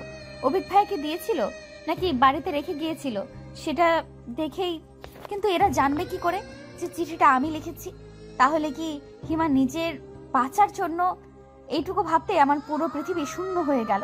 আমি কি করব আর কি বলবো বুঝে উঠতে পারছিলাম না। বুঝে উঠতে না পেরে সোফার উপরে বসে পড়লাম। আবির ভাইয়া আমার পাশ থেকে মায়ের কথাগুলো শুনে ফেলে চেঁচিয়ে ওঠে, তোমরা যে চিঠির জন্য হিয়াকে ভুল বুঝছো, ওই চিঠিটা হিয়া দেয়নি, তোমরা ভুল বুঝছো। তুই যা জানিস না তা নিয়ে কেন কথা বলছিস? আর ওই মেয়ের হয়ে তুই কেন কথা বলছিস? হিমা এমন একটা কাজ করবে আমিও কখনো ভাবতে পারিনি, কিন্তু আমরা সবাই হাতের লেখা মিলিয়ে দেখেছি ওটা হিয়ার লেখার চিঠি। নিজের চাচাতো ভাইকে ওভাবে কেউ চিঠি লিখেছে? আমার সম্পর্কে সবার এত খারাপ ধারণা দেখে আমার মরে যেতে ইচ্ছে হচ্ছে। হিমার একটা ভুল আজ আমাকে এখানে এনে দাঁড় করিয়েছে। যারা আমাকে এত ভালোবাসতো তারা আমাকে ভুল বুঝছে। মা, ওটা হিয়াই লিখেছিল, তবে অন্য একটা মেয়ের জন্য। ওই মেয়েটাই ওকে বলেছিল চিঠিটা লিখে দিতে। তোমরা অবিক ভাইয়াকে জিজ্ঞেস করনি? অবিক ভাইয়া তো জানে সব, ওই চিঠিটা কে দিয়েছিল। ভাইয়াকে জিজ্ঞেস করলে তো সব সত্যিটা জানা যাবে। আবির, তুই এর মধ্যে নাক কেন গলাচ্ছিস? তুই কি করে জানিস চিঠির কথা? তোদেরকে তো বলিনি কিছু। আর আমার ছেলেকে এসব ঝামেলার মধ্যে টেনে আনবি না। ওকে আমি জিজ্ঞেস করেছিলাম যে ও কাউকে পছন্দ করে কিনা, ও না বলেছে। কিন্তু চাচি, অবিক ভাইয়াকে জিজ্ঞেস করা দরকার। সত্যিটা না জেনে আপনারা হিয়াকে কিভাবে দোষারোপ করতে পারেন? আমি আর এইসব নিয়ে কোনো কথা শুনতে চাই না। আর আবির, বড়দের সাথে সম্মান দিয়ে কথা বলতে শেখো। বেয়াদবি কোথা থেকে শিখছো? সবাই যে যার রুমে চলে যাও। কাল সকালে হিয়ার বিয়ে, এই নিয়ে আমি আর কোনো কথা শুনতে চাই না। এই মেয়েকে যত ঘরে রাখা যাবে তত খারাপ। আরও ছেলে মেয়ে আছে, তাদেরকে তো বিয়ে দিতে হবে। যার এই বিয়ে পছন্দ হবে না সে কালকের জন্য বাড়ি থেকে চলে যেতে পারো। শেষের কথাগুলো কাকা আবির ভাইকে উদ্দেশ্য করে বলল। আমি বারবার হিমার দিকে তাকাচ্ছি। ভয়ে হিমার মুখ হলুদ হয়ে গেছে। ও ভয়ে আছে যে সবাই যখন জানতে পারবে যে চিঠিটা ওই দিয়েছিল তখন কি হবে। আমার সাথে সাথে ওর জীবনটাও শেষ হয়ে যাবে। বড় কাকার কথাগুলো শুনে সবাই রুম থেকে বের হয়ে যাচ্ছিল। তখন আবির ভাইয়া বলে উঠল, হিয়াকে যদি তোমরা বিয়ে দিতেই চাও তবে আমার সাথেই দাও। কথাটা বলার সাথে সাথেই মেছু কাকা আবির ভাইয়ার গালে একটা থাপ্পড় বসিয়ে দিলেন। আমরা সবাই অবাক হয়ে গেছি। চাচিও এগিয়ে গিয়ে বললেন, কেন এই মেয়েকে তুই কেন বিয়ে করবি? দেশে কি মেয়ের অভাব পড়েছে? আমার ছেলের জন্য এইরকম একটা মেয়েকে বেছে নেব? সবার কথাগুলো আমার অন্তরে ঝাঁঝরা করে ফেলছিল। কষ্টে আমার বুক ফেটে যাচ্ছিল। আমার মা আমার পাশে দাঁড়িয়ে কান্না করছে, বাবা মাথা নিচু করে দাঁড়িয়ে আছে। আমার জন্য আমার বাবা মায়ের কষ্টটা আমি কিছুতেই সহ্য করতে পারছি না। ভালোবাসা পাওয়া কি এতটাই কষ্টের? আমার নিজের ব্যবহারে নিজেরই ঘৃণা হচ্ছে। আমি সকালে ওইভাবে না গেলে হয়তো সবাই আমাকে আর আমার মা বাবাকে এত অপমান করতো না। এরা নিজের মানুষ হয়েই এমন ব্যবহার কি করে করতে পারছে? মা আমাকে টেনে বের হয়ে আসলেন, বাবাও মাথা নিচু করে চলে আসলেন। বড় চাচা আবির ভাইকে বলতে লাগলো, বড় হয়েছে ঠিকই, কিন্তু কোথায় কি বলতে হয় তা শেখোনি। কোন সাহসে তুমি ওকে বিয়ে করতে চাও? ওই মেয়েকে কিছুতেই আমি আমার ছেলের বউ হিসেবে মেনে নিব না। প্রথমে অভিক, তারপর ওই ছেলেটা কি যেন না, সাহিল, ওদেরকে পটাতে পারেনি আর এখন আমার ছেলের পিছে পড়েছে। আমি ওখানেই দাঁড়িয়ে পড়েছি আবির ভাইয়ের উত্তর শোনার জন্য। মা আমাকে টানছে চলে যাওয়ার জন্য। বাবা ঘরে চলে গেছে। বড় কাকাও দরজার বাইরে চলে এসেছেন। তখন আবির ভাইয়া বলে উঠল, আমি হিয়াকে বিয়ে করে নিয়েছি। আবির ভাইয়ার মুখে এরকম কথা শুনে সবাই পাথরের মতো নিশ্চুপ হয়ে গেল। বড় কাকাও থেমে গেছে। মা আমার হাতটা ছেড়ে দিল। কেউ যেন বুঝতে পারছে না যে আবির ভাইয়া আসলে কি বলছে। আবির ভাইয়ার মা কান্না শুরু করে দিলেন। তারপর বললেন, আবির, তুই কি বললি? আমি হিয়াকে বিয়ে করে নিয়েছি। শুনেছ এবার? হিয়া এখন আমার স্ত্রী। দুনিয়ার আর কারো শক্তি নেই ওকে বিয়ে দেওয়ার। বিবাহিত একটা মেয়েকে আর কি বিয়ে দিবে? আর হিয়া বাড়ি থেকে আমার কাছে গিয়েছিল সাইলের কাছে নয়। হিয়া শুধু আমাকেই ভালোবাসে, অবিক ভাইয়াকে নয়। পুরো বাড়ি জুড়ে যেন মুহূর্তেই নীরবতা ছেয়ে গেল। বড় কাকা হিমাকে দিয়ে বাবাকে ডেকে পাঠালেন। সবাই আবার ওখানে বসলো। বড় কাকা আমাকে বললেন, আবির যা বলছে তা কি সত্যি? আমি একবার আবির ভাইয়ের দিকে আর একবার সবার দিকে তাকালাম। তারপর আস্তে আস্তে বললাম, হ্যাঁ, আবির ভাই ঠিকই বলেছে। বাবা এইবার আমাকে মারার জন্য উদ্যত হলে আবির ভাইয়া বাবাকে থামিয়ে দিয়ে বলল, কাকা আপনি ওর গায়ে হাত তুলবেন না, ও এখন আমার স্ত্রী। আবির ভাইয়ের সাহস দেখে শুধু আমি না, রুমের বাকি সবাই অবাক হয়ে গেল। বাবা রেগে ফেটে পড়ছেন। তারপর বললেন, বেশ, রাখ তোর বউ তোর কাছে। আজ থেকে আমি ধরে নিলাম যে আমার মেয়ে মরে গেছে। তুই আর কখনো আমার চোখের সামনে আসবি না। আমার কোনো মেয়ে নেই, আমার একটা ছেলে আছে শুধু। বলেই রাগে ফুঁসতে ফুঁসতে বাবা মায়ের হাত ধরে টানতে টানতে নিয়ে গেল ওখান থেকে। বাকি সবাই আমাকে আর আবির ভাইয়াকে দেখছে। আবির ভাইয়ার মা মনে হচ্ছে আমাকে এক্ষুনি চিবিয়ে খাবে। চাচির এমন রূপ আমি জীবনেও দেখিনি। কি হবে এখন? আমার নিজের বাবা আমাকে মেনে নিচ্ছে না। আমার কলিজাটা ছিন্ন ভিন্ন হয়ে যাচ্ছে। আবির ভাইয়ার পরিবার কি আমায় মেনে নেবে, নাকি আমার জীবনে আসতে চলেছে একটা কালো অধ্যায় যার কোনো শেষ নেই? আমি এত বড় একটা ভুল কি করে করলাম? পুরো পরিবারটা ভেঙে গুড়িয়ে দিলাম। এখন আমি কি করব? আমার এখন কি করা উচিত? আমাকে আর আবির ভাইয়াকে রেখে এক এক করে সবাই চলে গেল। হিমা ওখানে দাঁড়িয়েছিল ভীত মুখে। চাচি ওকে টেনে নিয়ে গেল আর আমাকে উদ্দেশ্য করে বলল, তুই একদম হিমার কাছে ঘেসবি না। তোকে নিজের মেয়ের মতো ভাবতাম, আর তুই আমার ছেলের জীবনটা নষ্ট করে দিলি। আর শুধু তোর জন্য আমার আবির আমাদের সাথে এমন ব্যবহার করছে। আমি কোনো দিনও তোকে ক্ষমা করব না। কথাগুলো বলেই চাচি ওখান থেকে চলে গেল। আবির ভাইয়া চুপ করে আছে। আমার বুক ফেটে কান্না পাচ্ছে, কিন্তু কেন জানি কান্না করতে পারছি না। একবার আবির ভাইয়ার মুখের দিকে তাকাতেই বুকের ভেতরটায় আরো হাহাকার করে উঠল। আমার জন্য আবির ভাইয়াকেও এত কথা শুনতে হচ্ছে।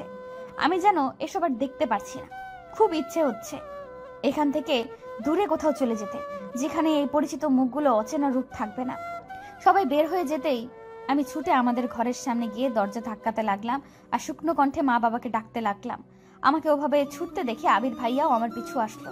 আমি দরজা ধাক্কাচ্ছিলাম, তখন বাবা মাকে উদ্দেশ্য করে জোরে সোরে বলতে লাগলো, ওই মেয়েকে আমার ঘরের সামনে থেকে চলে যেতে বলো। আমার ঘরের দরজা আজ থেকে ওর জন্য চিরদিনের জন্য বন্ধ। যে মেয়ের জন্য এত অপমান হতে হয়, সেই মেয়ে আমার লাগবে না। কাল থেকে যেন ও আমার চোখের সামনে না আসে। যেখানে খুশি যাক। আর এখন তো ওর স্বামী আছে, সে এখন কোথায়? নিজের বউয়ের খেয়াল রাখছে না কেন? কথাগুলো শুনেই আবির ভাইয়া রেগে গিয়ে আমাকে টানতে টানতে তার ঘরে নিয়ে গেল। আমি নির্লিপ্ত গলায় বললাম, সবাই আমাকে এত ঘৃণা কেন করছে? আমি মারা গেলেই ভালো হতো, তাই না ভাইয়া? আমি এই কথা বলার সাথে সাথেই আবির ভাইয়া ওনার হাত দিয়ে আমার মুখ চেপে ধরলেন। তারপর একটা ধমক দিয়ে বললেন, আর একবার ওইসব আজে বাজে কথা মুখে আনবি না। তোর কিছু হয়ে গেলে আমি কি করব? আর ভাইয়া কি? হ্যাঁ, এখন থেকে আর কখনো যেন ভাইয়া না শুনি। তোর জন্য আমি নিজের মানুষগুলোর সাথে এভাবে লড়ছি, আর তুই এসব কথা বলছিস। জানি না এদের কবে বোঝাতে পারবো। এমন সময় দরজায় কেউ ধাক্কা দিচ্ছিল। আবির ভাইয়া আমাকে বিছানায় বসিয়ে রেখে দরজা খুলতেই মেজু কাকা বললেন, আজকের রাতটা থাকতে দিলাম, কাল সকালে যেন আমি ওই মেয়েটাকে আমার বাড়িতে না দেখি। আশা করি আমার কথাটা বুঝতে পেরেছিস। চাচ্ছু, আমি এখানে আমার ছেলের সাথে কথা বলছি। বাবা, ওকে নিয়ে আমি এখন কোথায় যাব? তুমি এভাবে আমাদের বের করে দিলে আমাদের রাস্তায় যাওয়া ছাড়া আর কোনো উপায় থাকবে না। প্লিজ বাবা। আমি তো তোকে কোথাও যেতে বলিনি, কিন্তু ওই মেয়েটার জন্য এই বাড়িতে কোনো জায়গা নেই। ওকে ওর বাড়িতে ফিরিয়ে দিবি। কিভাবে দিবি সেটা নিশ্চয়ই আর বলে দিতে হবে না। বাবা, আমি ওকে বিয়ে করে নিয়েছি, ও এখন থেকে আমার সাথেই থাকবে। তাহলে আমার আর কিছু করার নেই। তোর মতো অবাধ্য ছেলের আমার দরকার নেই। আর একটা কথা শুনে রাখ, এখন থেকে আমি আর তোর পড়াশোনার খরচ দিতে পারবো না। যে মানুষ বউ চালাতে পারে সে পড়ার খরচটাও জোগাতে পারবে। বলে দরজাটা খট করে ধাক্কা দিয়ে বের হয়ে গেল কাকা। আবির বিষণ্ণ মুখে আমার পাশে বসে পড়ল। আমি আর বসে থাকতে পারছিলাম না। আজ সারাদিন আমার কিভাবে কেটেছে তা ভুলেই গেছিলাম। তা মনে পড়তেই মাথাটা ঝিমঝিম করতে লাগলো। আমি আবিরের বিছানায় শুয়ে কপালে হাত দিলাম। দেখি শরীরের উত্তাপে আমার হাত পুড়ে যাওয়ার মতো অবস্থা। আমি আবিরকে কিচ্ছু বললাম না। এমনিতেই বাড়িতে রাবণের চিতা জ্বলছে, তার উপর আমার এই জ্বর। কতক্ষণ কেটে গেছে জানি না। চোখ খুলতেই দেখতে পেলাম যে আবির আমার কপালে কাপড় ভিজিয়ে দিয়ে রেখেছে আর আমার পাশেই বিছানার উপরে বসে আছে। আমি চোখ খুলতেই হন্তদন্ত হয়ে বলল, এখন কেমন লাগছে? ঘুম হয়েছে কি একটু? কিছু খেয়ে ওষুধটা খেয়ে নেন। আমি মাথাটা তোলার চেষ্টা করে ব্যর্থ হলাম। আবির নিজে আমার মাথার নিচে বালিশ দিয়ে আমাকে বসিয়ে দিল। তারপর খাবারের প্লেটটা আমার সামনে এনে নিজ হাতে মাখিয়ে বলল, দেখি এবার হা কর। ভাইয়া সরি, মানে আমি বলছিলাম যে আপনি আমার মাকে একটু ডেকে দিন। আপনি ঘুমিয়ে পড়ুন, আর আমার হাত দিয়ে আমি খেতে পারবো। আর এত রাতে আপনি খাবার আর ওষুধ কোথায় পেলেন? হিমা দিয়েছে। আর দেখ হিয়া, এখন তুই অসুস্থ, একদম বেশি কথা বলবি না। তোর মা এখন ঘুমিয়ে পড়েছে, চুপচাপ খেয়ে ওষুধটা খেয়ে ঘুমিয়ে পড়। আমি আর কিছু না বলে বাধ্য মেয়ের মতো খাবারটা খেতে লাগলাম। তারপর আব্রিকে উদ্দেশ্য করে বললাম, আপনি কি কিছু খেয়েছেন? আমাকে নিয়ে তোর চিন্তা করতে হবে না, আমার অভ্যাস আছে। আপনিও খান আমার সাথে। আপনি না খেলে আমিও আর খাবো না। হিয়া জিদ না করে খেয়ে নে, অনেক রাত, এখন বেশি কথা বলিস না। অবশেষে আমার জিদের কাছে আবির হেরে গেল আর ও নিজেও আমার সাথে খেয়ে নিল। তারপর আমি ওষুধ খেয়ে কখন ঘুমিয়ে পড়েছি মনে নেই। সকালের আলো ফুটেছে মাত্র। আমার শরীরটা এখন অনেকটা সুস্থ। আমি বাথরুম থেকে ফ্রেশ হয়ে এসে দেখি যে আবির ঘুমাচ্ছে। আমি ওনার মায়াবী মুখটার দিকে অপলক দৃষ্টিতে তাকিয়ে আছি। এমন সময় দরজায় ধাক্কার আওয়াজে আমি চমকে ঘুম ভাঙে। আমি দরজা খুলতেই হিমা হন্তদন্ত হয়ে রুমে প্রবেশ করেই আশেপাশে দেখে দরজাটা বন্ধ করে দেয়। আমি অবাক হয়ে জিজ্ঞেস করলাম, এত সকালে তুই? কি হয়েছে, এমন হাঁপাচ্ছিস কেন? তোর জ্বর তো এখন নেই। শোন, তোকে যা বলতে এসেছি, তুই কি সত্যি আবির ভাইকে ভালোবাসিস? না মানে আমি বলতে চাচ্ছিলাম যে আমাদের দেখে তোর কি মনে হয় আমরা সবাইকে কষ্ট দিচ্ছি নাটক করার জন্য? তোর একটা চিঠি পুরো পরিবারকে ভেঙে দিচ্ছে, আর তুই আমাকে জিজ্ঞেস করছিস আমি তোর ভাইকে ভালোবাসি কিনা? তোকে বাঁচাতে আমরা চুপ করে আছি, আর তুই কিনা। সরি হিয়া পাখি, আমাকে মাফ করে দে। আমি বুঝতে পারিনি যে এই বিষয়টা এত দূর করাবে। তুই আমাকে হেল্প করেছিস আর আমি তোকে হেল্প করব না? তো কি বলতে চাচ্ছিস সীমা? তুই আবির ভাইকে সত্যি ভালোবেসে থাকলে এখনই এখান থেকে চলে যা। হিমা, এসব তুই কি বলছিস? আমরা পালাবো কেন? এখন তো সবাই ব্যাপারটা জেনেই গেছে। আজ হোক আর কাল হোক সবাই মেনে নেবেই, আমরা তাদের সন্তান। বড় কাকা এসেছে, কি বলছিস শুনলে তুইও পালাতে চাইবি। কিরে হিমো, এত সকালে তুই? কিছু হয়েছে? ভাইয়া তুমি তাড়াতাড়ি উঠে রেডি হও। রেডি হবো মানে কি বলছিস তুই এসব? হিয়াকে নিয়ে এক্ষুনি বাড়ি থেকে চলে যাও। হিমো, তুই কি পাগল হয়ে গেছিস নাকি? আর সবার মতো তুই আমাদের তাড়ানোর জন্য উঠে পড়ে লেগেছিস? বড় কাকা এসেছে, বাবা আর কাকারা সবাই কথা বলছে ওই ঘরে। আমি মাত্র শুনে আসলাম। কি বলছে সবাই? বড় কাকারা আর সবাই মিলে এই সিদ্ধান্ত নিয়েছে যে এখনকার মতো তোদের মেনে নেবে, কিন্তু কাউকে কিছু জানাবে না। তারপর আবির ভাইয়া চলে যাওয়ার পর তোদের ডিভোর্স পেপার রেডি করবে, আর সেখানে যেভাবেই হোক একবার তোমাদের সাইন পড়লেই সব শেষ। হিয়া তোকে আবার বিয়ে দিয়ে দেবে, আর বিয়েটা তখনই দেবে যখন আবির ভাইয়া শহরে থাকবে। আবির ভাইয়া যেন তা জানতে না পারে, তার জন্য। আর একবার বিয়েটা হয়ে গেলেই খেল খতম। আর বাবা আর মেজো কাকা বড় কাকার ওই আইডিয়ার সাথে একমত হয়েছে। আমি সাধারণত এত সকালে উঠি না, কিন্তু সবার চেঁচামেচি শুনে উঠে এসব শুনতে পাই। ওরা এখনো সব কিছু প্ল্যান করছে, কিভাবে কি করবে। আমি তো ওদের কাছে ছুটে এলাম এসব জানানোর জন্য। মগের মূল্য পেয়েছে নাকি? আমরা কি ছোট বাচ্চা নাকি যে উল্টাপাল্টা বোঝাবে আর তাই বুঝবো? আমি কিছুতে এসব হতে দেব না। আর আমাদের ডিভোর্স পেপার কি করে পাবে? আমাদের তো তুই। ভাইয়া আসলেও কি তোমরা বিয়ে করেছো নাকি সব? চুপ করবি? এত বেশি কথা কেন বলিস? বিয়ে না করলে এত বড় মিথ্যে কথা বলার সাহস হচ্ছে আমাদের? আমরা বিয়ে করেছি, তবে কি আসলে আমাদের কাগজ এখনো হাতেই পাইনি, তাই না? আর আমরা কিছুতেই বড় কাকার ফাঁদে পা দেব না। তার আগে বল, তুই কি 100% শিওর? 100% মানে 1000% শিওর। আর কিছুক্ষণ থাকলে ওরা চলে আসবে। ও আর ওদের হাতে পড়লে পালানোর রাস্তা খুঁজে পাবে না। তখন না পারবে বাড়ি থেকে বের হতে, আর না পারবে ওনাদের মুখের উপর কথা বলতে। বাবা তো সকালে চলে যেতেই বলেছিল, তাই এখন যাওয়াটাই যুক্তিযুক্ত। বাড়িতে থাকলেই ঝামেলায় পড়তে হবে। পরে সব ঠিকঠাক হলে বাড়ি চলে এসো ভাইয়া। এখন তুমি হিয়াকে নিয়ে বেরিয়ে পড়ো। কি যাবে? আচ্ছা ঠিক আছে, আমরা এখনকার মতো চলে যাচ্ছি। তুই আমাদের আপডেট জানাস। কিরে তুই কথা বলছিস না কেন? যাবি না আমার সাথে নাকি তুই? অবশ্যই, আমি এখানে থাকলে তো আমাকে বিয়ে দিয়ে দিবে। আমি একাই আপনার কাছে চলে গিয়েছিলাম, আর এখন তো আপনার সাথেই যাব। এখন আর ভয় কি? ভয় হচ্ছে না? কিসের ভয়? আমি কোথায় নিয়ে যাব, কিভাবে রাখবো, কি খাওয়াবো, এসব ভেবে চিন্তা হচ্ছে না? আপনি যেখানে নিয়ে যাবেন আমি সেখানেই যাব। আপনি যেখানে থাকবেন আমিও সেখানেই থাকবো। আর আপনি যা খাবেন আমিও তাই খাবো।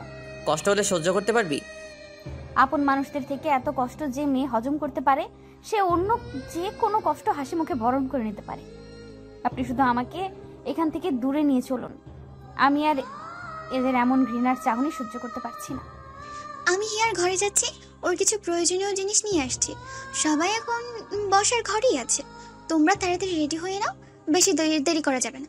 আবির ফ্রেশ হয়ে আসতে আসতে হিমাও একটা ছোটখাটো ব্যাগ নিয়ে হাজির হলো। ওই ব্যাগে কি আছে আমি নিজেও জানি না। ব্যাগের সাথে সাথে হিমা কিছু টাকাও তুলে দিল আবিরের হাতে, আর বলল, কিছু আমার জমানো টাকা, কিছু মায়ের জমানো টাকা, আর কিছু বাবার টাকা থেকে নিয়েছি। কত আছে জানি না, তবে 15-20 হাজার হবে হয়তো। তুই সবার টাকা চুরি করেছিস কেন? এসব নিয়ে এখন তোমার ভাবতে হবে না। মা বাবা যা বলে সেটা পরে দেখা যাবে। তারা এমনিতেই বুঝবে যে টাকাগুলো তুমি নিয়ে গেছো। আমার কিছু হবে না। আর তুমি না থাকলে গালাগালি কাকে করবে? তোমরা তাড়াতাড়ি বের হও, আর হিয়ার খেয়াল রেখো, ও বাইরে কখনো থাকেনি তো। সেটা তোকে বলে দিতে হবে না। তুই নিজের খেয়াল রাখিস আর এমন কোনো ভুল করিস না যা পুরো পরিবারের জন্য অভিশাপ বয়ে আনে। আমরা বের হব আর তখনই দেখি যে আমার মা আমার দিকেই আসছে। তারপর কান্না বিজড়িত কণ্ঠে বলল, হিয়া, সবাই তোদের মেনে নিয়েছে। আবিরের পড়াশোনা শেষ হলে তাদের ধুমধামে বিয়ে দিয়ে দেবে। মায়ের আশা দেখে আবির ব্যাগটা খাটের তলায় লুকিয়ে ফেললো। হিমাও দরজার আড়ালে লুকিয়ে পড়লো। আমি মাকে জড়িয়ে ধরে কাঁদতে লাগলাম। তারপর বললাম, সবাই কোথায় মা? আমি জানতাম সবাই আমাদের ক্ষমা করে দেবে। সবাই বসার ঘরে তোদের নিয়ে আলোচনা করছে। আমি তোকে জানাতে আসলাম কথাটা। চল মা, ঘরে চল। মা, তুমি আমার জন্য 1 কাপ চা বানাও তো। যাও, আমি আসছি একটু পরে। মা খুশি মনে ওখান থেকে চলে যেতেই আমি আর আবির পা টিপে টিপে বাড়ি থেকে বেরিয়ে পড়লাম। হিমা বারবার দেখছিল যে কেউ আসছিল কিনা। অবশেষে আমরা সফলভাবে রাস্তায় পৌঁছে গেলাম। রাস্তায় কোনো রিক্সা ছিল না। আমরা হেঁটেই কিছু দূরে গেলাম। তারপর আবির কেউ একজনকে ফোন করে আসতে বলল। কিছুক্ষণ পর একটা রিক্সাওয়ালা আসতেই বুঝতে পারলাম যে আবির ওই রিক্সাওয়ালাকেই আসতে বলেছিল। আবির তাড়াতাড়ি রিক্সা চালাতে বলল। কেউ এসে পড়লে সব পণ্ড হয়ে যাবে। বাসে ওঠার আগে আবির হালকা কিছু নাস্তা আর পানীয় কিনে নিল দোকান থেকে। তারপর বাসে উঠেই আমরা নাস্তা করে নিলাম। আমার খেতে ইচ্ছে হচ্ছিল না, কিন্তু আবিরকে দেখলাম গোগ্রাসে গিলছে। হয়তো অনেক ক্ষুধা লেগেছে। আমরা দুজনেই চুপচাপ বসে আছি। আমি নীরবতা ভঙ্গ করে বললাম, আমরা এখন কোথায় যাচ্ছি? সর্বপ্রথম কেন কাজী অফিসে যেতে হবে? কিন্তু আমরা তো অলরেডি বিয়ে করে নিয়েছি। তাহলে আবার কাজী অফিসে কেন? এইভাবেই বিয়ে করে কি আমরা স্বামী স্ত্রী হইনি? আবার বিয়ে করতে হবে? আরে গাদি, কাগজে কলমে আমাদের বিয়ের রেজিস্ট্রি না থাকলে কেউ কি বিশ্বাস করবে সে আমরা বিবাহিত? তার জন্য। ও আচ্ছা। এখন কেমন লাগছে? খারাপ লাগছে? খুব ভালোই লাগছে। আপনি পাশে থাকলে খারাপ লাগা আমার ধারে কাছেও ঘেঁষতে পারে না। শেষের কথাগুলো বিড়বিড় করে বলায় হয়তো আবির শুনতে পাইনি, তাই আবার বলল, অমন বিড়বিড় করছিস কেন? যা বলার জোরে বল। না, কিছু না। বাড়ি থেকে আবিরকে কল করেই যাচ্ছে। আবির কল রিসিভ করছে না। একটু পরেই হিমা কল করলো। আবির ফোনটা রিসিভ করতেই চাচির কণ্ঠ ভেসে এলো। আবির, কোথায় তুই বাবা? তোর বাবা কাকারা সব মেনে নিয়েছে। বাড়ি ফিরে আয় বাবা। তুই আমাদের কিচ্ছু না জানিয়ে এভাবে চলে যেতে পারলি? কোথায় তুই বাবা? তাড়াতাড়ি বাড়ি আয়। সবাই তোদের জন্য অপেক্ষা করছে। আর কেউ কিচ্ছু বলবে না। মা, আমরা চলে এসেছি। অনেক দূর এসে পড়েছি। এখন আর ফিরে যাওয়া সম্ভব নয়। তুমি সবাইকে বলো যে কিছুদিন পর আমি হিয়াকে নিয়ে চলে আসবো। কিন্তু বাবা, তুই তো হোস্টেলে থাকিস। হিয়াকে নিয়ে কোথায় থাকবি? পাগলামি করিস না বাবা, ফিরে আয়। আমি পাশে থাকায় আবির আর চাচির সব কথাগুলো শুনতে পাচ্ছিলাম। চাচি কথাগুলো বলা শেষ করতে না করতে ফোনের ওপাশ থেকে একটা মোটা পুরুষ কণ্ঠ ভেসে এলো। আমার বুঝতে বাকি রইল না যে এটা বড় কাকা। আবির, তুই যেখানে থাকিস না কেন হিয়াকে নিয়ে এক্ষুনি বাড়ি চলে আয়। তোর সাহস হয় কি করে বাড়ির মেয়েকে নিয়ে পালানোর? আমি তো পালাইনি, বাবা আমাকে বের করে দিয়েছেন। আমি বলছি ফিরে আয়। যা করার বাড়ি থেকেই করা যাবে। আমাদের আজকে বিয়ে দিবেন কি বাড়ি গেলে? বেহায়া ছেলের কথা দেখো। আগে নিজের পায়ে দাঁড়া, তারপর বিয়ের কথা বলিস। লজ্জা করছে না আমার সামনে বিয়ের কথা বলতে? আপনারা হিয়ার জন্য জায়গায় বিয়ে দিতে চান, তাই না? এসব তোকে কে বললো? সত্যি কিনা তাই বলুন। তার মানে তুই সবটা জেনেই পালিয়েছিস? হ্যাঁ, আমি সব শুনে ফেলেছি। আমাকে আর বোকা বানাতে পারবেন না। আমি তোকে লাস্ট ওয়ার্নিং দিচ্ছি আবির, হিয়াকে নিয়ে ফিরে আয়। এর ফল কিন্তু ভালো হবে না। সরি কাকা, আমি আপনার এই অনুরোধটা রাখতে পারলাম না। আজকের মধ্যে বাড়ি না ফিরলে এই বাড়ির দরজা তোদের জন্য চিরদিনের জন্য বন্ধ হয়ে যাবে। এই আমি বলে রাখলাম। বলে এর আগে ফুসতে ফুসতে বড় কাকা কল কেটে দেয়। তার মানে হিমার কথাই ঠিক। আবিরের মুখটা চিন্তা ভাবনায় ডুবে আছে। আমার নিজেরই চোখে পানি চলে আসে আবিরকে দেখে। জানি না আবির আমাকে কোথায় নিয়ে যাবে, আর আমরা কিভাবেই বা থাকবো। এই অচেনা শহরে আমি আদৌ থাকতে পারবো কিনা জানি না। শেষ পর্যন্ত আমার ভাগ্যে এই ছিল। সাথে আবিরের জীবনটাও আমি কোনো অনিশ্চয়তার দিকে ঠেলে দিচ্ছি জানি না। আমরা বাস থেকে নেমে একটা রিকশায় উঠলাম। তারপর আবির আমাকে একটা কাজী অফিসের সামনে নিয়ে গেল। সেখানে আগে থেকেই নিশি আপু আর আবিরের আরেকটা ফ্রেন্ড ছিল। আমরা যাওয়ার পর আবির আমার সাথে ওই ছেলেটার পরিচয় করিয়ে দিল। তারপর আমরা কাজী অফিসের ভেতরে ঢুকলাম। সবকিছু হয়তো আগে থেকেই ঠিক করা ছিল, তাই আমাদের বিয়ের সব কিছু শেষ করতে বেশি দেরি হলো না। এর মধ্যে আমাদের বাড়ি থেকে কয়েকবার ফোন এসেছে, আবির রিসিভ করেনি। কাজী অফিস থেকে বের হতে প্রায় দুপুর হয়ে গেল। আমরা সবাই একটা রেস্টুরেন্টে বসে লাঞ্চ শেষ করলাম। আমরা সেখানেই বসে আছি, এমন সময় হিমার ফোন দেখে আবির রিসিভ করলো। তখন হিমা বলে উঠলো, ভাইয়া, তোমরা এখন বাড়ি চলে আসতে পারো। সবাই তোমাদের মেনে নিবে বলেছে। তুই তো বলেছিলি যে এসব নাটক এখন মেনে নেওয়ার অভিনয় করছো। হ্যাঁ বলেছিলাম, তবে এবার সত্যি মেনে নেবে বলেছে। বড় কাকা নিজে বলেছে যে আজকেই সব আত্মীয়দের দাওয়াত করবে তোদের বিয়ে উপলক্ষে। যদি তোরা আজ ফিরে আসিস তো। কি বলছিস তুই এসব? আজকে সবাইকে বলবে? এত তাড়াতাড়ি এত ব্যবস্থা কি করে করবে? আর এত তাড়াতাড়ি রং পাল্টানোর মানুষ তো কাকা নয়। সত্যি করে বল, কি হয়েছে? মা বাবা কি বড় কাকাকে কিছু বলেছে? বাবার রাগ কমেছে? সবাই রাজি হয়েছে। তোর বাবাকে বড় কাকার কাছে যেতে হয়নি। বড় কাকা নিজেই ছোট কাকা আর বাবার কাছে এসে বলেছে তোদের বিয়ের ব্যাপারটা তাড়াতাড়ি সবাইকে জানাতে। রিয়েলি? হ্যাঁ, আর মজার ব্যাপার কি জানিস? না বললে জানবো কি করে? অভিক ভাইয়া এসেছে। তার মানে অভিক ভাইয়াই কি বড় কাকাকে রাজি করিয়েছে? জানি না, তবে অভিক ভাইয়া ওনার এক বান্ধবীকে নিয়ে এসেছে। আমার তো মনে হয় গার্লফ্রেন্ড, গ্রামের বাড়ি দেখাতে নিয়ে এসেছে। ও, তাহলে এই কাহিনী? কি কাহিনী? অভিক ভাইয়া বাড়িতে একটা মেয়ে নিয়ে এসেছে, ব্যাপারটা বুঝতে পারছিস? এতে বোঝার কি আছে, সে তো আবির ভাইয়া এনেছিল। দুইটা ব্যাপার এক নয়। তুই বলি না অভিক ভাইয়া যাকে এনেছে সে ওনার গার্লফ্রেন্ড হতে পারে। এই কারণেই বড় কাকা হয়তো আমাদের মেনে নিতে রাজি হয়েছে, নইলে নিজের পছন্দের মেয়েকে কি মেনে নিতে পারে? মানে তুই কি বলতে চাইছিস শিয়া? বড় কাকা নিজের ছেলের জন্য তোদের মেনে নিচ্ছে? শিওর না, তবে আমার যা মনে হলো তাই বললাম। আরে শোন, আমি মাকে সত্যিটা বলে দিয়েছি। কোন সত্যি? চিঠির ব্যাপারটা। আর কেউ জানে না, আর সবাইকে অভিক ভাইয়া বলে দিয়েছে যে চিঠি লেখাটা তোর থাকলেও ওটা অন্য একটা মেয়ে দিয়েছিল। আমার মনে হয় এজন্যই বড় কাকা কিছুটা শান্ত হয়েছে। সে যাই হোক, চাচি তোকে কিছু বলেছে?